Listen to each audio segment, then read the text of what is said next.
So we're back with Dan, but so a young lady asked me to do this, and asked very nicely, and hey, young lady, young cat, doesn't matter. If anyone asks nicely, and this is one of my favourite songs, and oh yeah, okay, so I'm back with Dan relatively quickly. And it's a Mötley Crüe cover of a song from the 1985 album Theatre of Pain. I was 20 in 1985 and I wasn't into metal. Yes, I was, no. So I thought, okay, it's hard. So this musical journey I'm taking is about looking back at the past, looking at new artists that you guys give to me, and just exploring it and analysing lyrics and all that. So I thought, well, okay, let's give this band some of the, because I know who Mötley Crüe are, and I've like Girls, Girls, Girls and other songs, and I remember them in, was it 91? They lost out on a Grammy to Live in Colour a couple of times.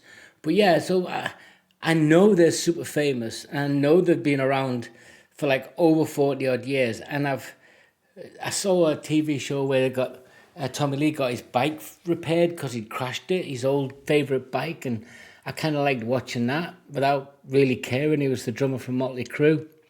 So I did a little reading. I'm doing this because I wanted to know why Dan VASC would cover the song. And we'll get into the song, which I don't know, but also what does he know about the band? I suspect he's a learned gentleman who likes his music, but also knows the history of a band, and he's picked the song for a reason, right? Okay, and I'll try and work that reason out in the song. But this is a band formed in 1981. They've had fights with everyone. They've sued each other. The managers have sued them.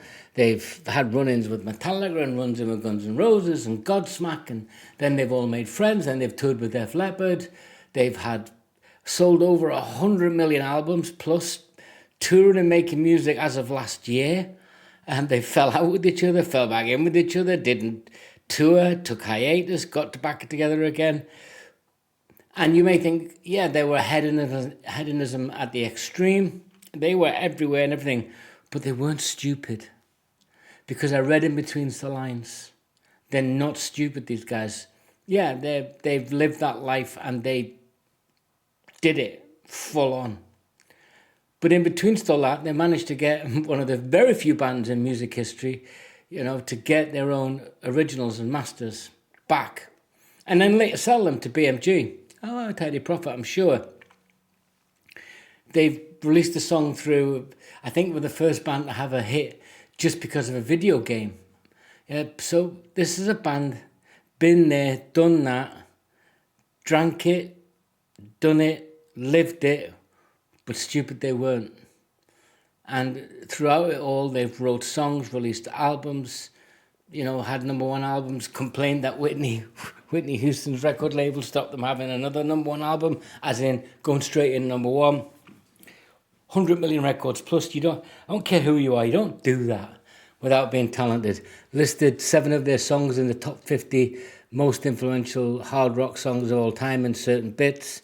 So this is a band that I know, I kind of didn't know their musical legacy, just knew who they were because that's what you do when you're growing up. You hear about everybody. And everybody's admired them and everyone's disliked them and admired them again. And they've disliked people and then admitted that the music was okay, but they didn't like this. They've been involved in sort of the glam rock scene. But essentially, what it boils down to is they're basically a rock band, leaning more towards hard rock. But this is a song from Theatre of Pain, 1985. So I want to listen to it and see what Dan makes of it. Why would I think he chose it? Without asking him, without reading why. It's off his own channel, so here we go. Joyous, celebratory, a little bit solemn, but nice. I'm a dreamer, but my heart's of gold. I had to run away high, so I wouldn't come home low. Just when things were right, doesn't mean that we're always wrong. Just take this song, and you'll never feel left all alone. Go on, Dan.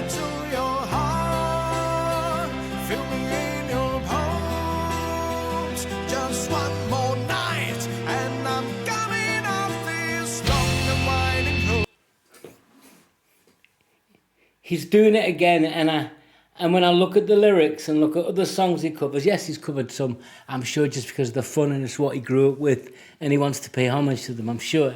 And I'm sure there'll be some covers he's done that I just don't want to listen to or don't react to. Not because I don't like Dan, because it wouldn't appeal to me. And I apologise to any Dan VASC fans, but you can't like everything everyone does all the time.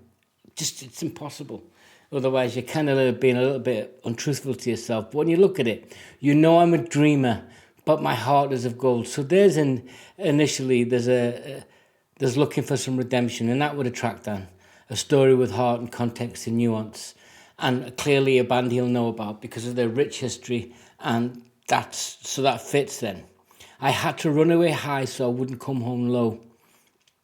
You know I'm a dreamer, but my heart is of gold. That's the identity versus role confusion. He's got a heart of gold. I'm a rock star, but ignore that. At the centre of me, I've got a heart of gold. So I had to run away high so I wouldn't come home low. I had to live up to the illusion, the esteem, the needs. Yeah, that departure from that to live that hedonistic lifestyle loses some sense of autonomy, your original self, you could argue. So yeah, I can see why Dan would go into this, because he sings a lot. Of the songs I've heard him sing and react to, and I've reacted to, there's a lot about it, about the core of your character, the strength of your heart. Yeah, and the love of God, but that's different. This is not that. Pull this back up.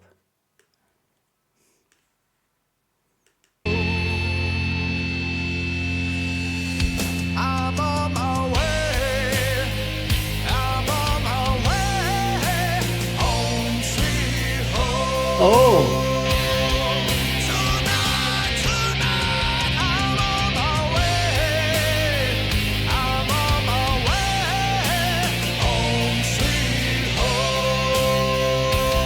A warrior and hero's return. So he's making that journey back. He's moving away from that lifestyle.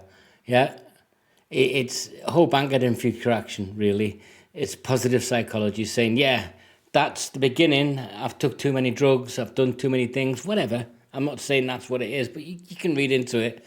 And then next he's like, but no, I'm back and I'm on my way home. I think that's why he would sing this. And just the facial. He's immersed in the song.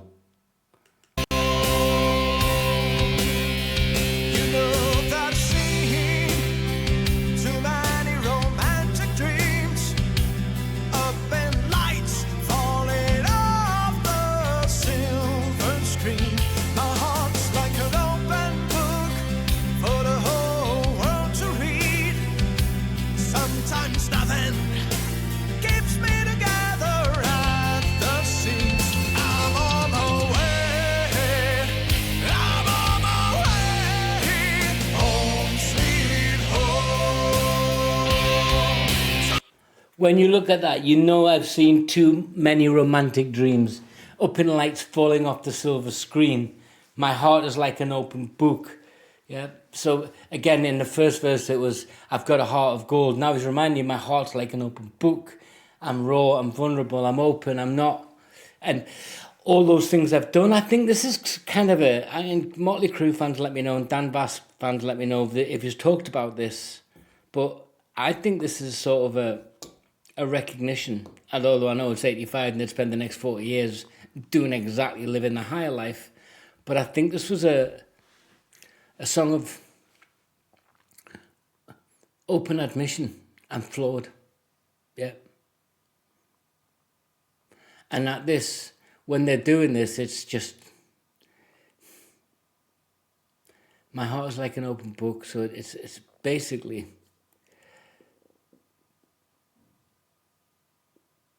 they talk about the fragility beneath sort of celebrity, but they weren't, 81, 83, they broke, they were big, but they weren't like global phenomenons. Yeah. But this is confession.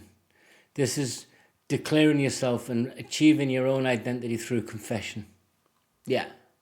Now I can see why it would also appeal to Dan.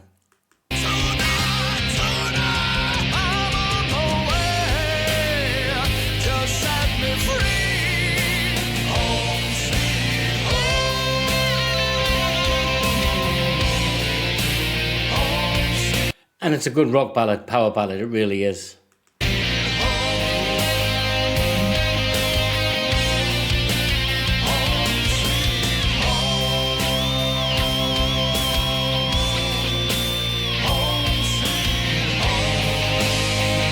I mean, you could argue that the band, when they've written this, is just them saying, look, out here on the road, it isn't really us. We just want to come home. We want to be. I've got a heart of gold, you know, just see me for me, not for the rock star. Yeah.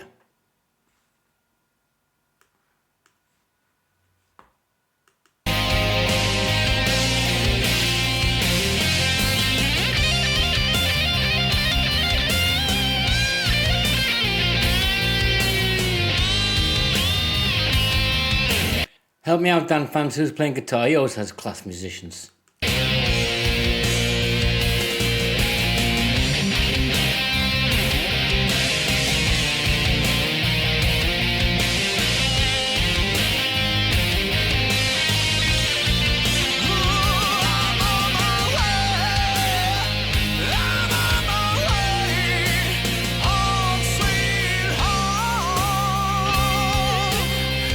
Even though we all know this, guys, even though we're getting a recording that he wouldn't be singing live, he is singing. He will be singing because he can hear the track. So whilst there's a vocal performance here, it's just not what we're hearing. He'll be really getting into this. That's how he does this. That's a lot of artists do that.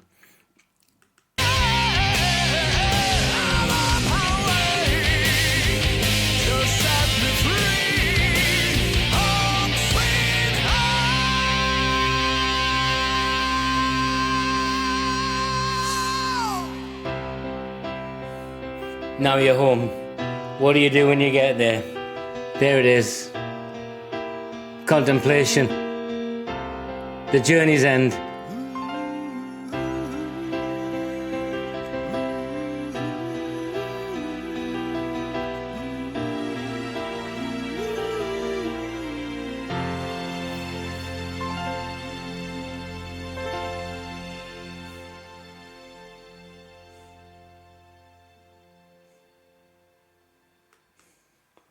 Oh, he does this all the time. He'll walk off and do something. God, I've got to learn. Not this time, Dan. I think this will be one of their popular songs. Any Mötley fans, do they close with this? I suspect. Maybe on their big tours. Look, they've done world tours. They've done all sorts of tours. Huge, huge, huge band. I kind of knew it, but now when you look at their history, it's, you know, yeah, I'll concede. I've still got a lot to learn. Judith, you know, you picked a good song. I like it. And now I also understand that I'm guessing, it's just my opinion, that's why Dan's covered it for its meaning. That the truth behind it is that you just need to be you. And if you're not getting recognised for that, it can really mess you up. And that you want to go home, and home is you in a place where you belong. Not the rock star, not the drummer, not the multi-millionaire, whatever global icon you think you are, you still need to go home and be yourself. And it's home sweet home. Yeah. Spiritual. This is a spiritual song, this, not a physical song. It's not talking about a road home, it's a spiritual road, a spiritual journey home. Yeah. Loved it, guys. Thank you very much. You know, Judith. Take care, everybody. Oh, subscribe.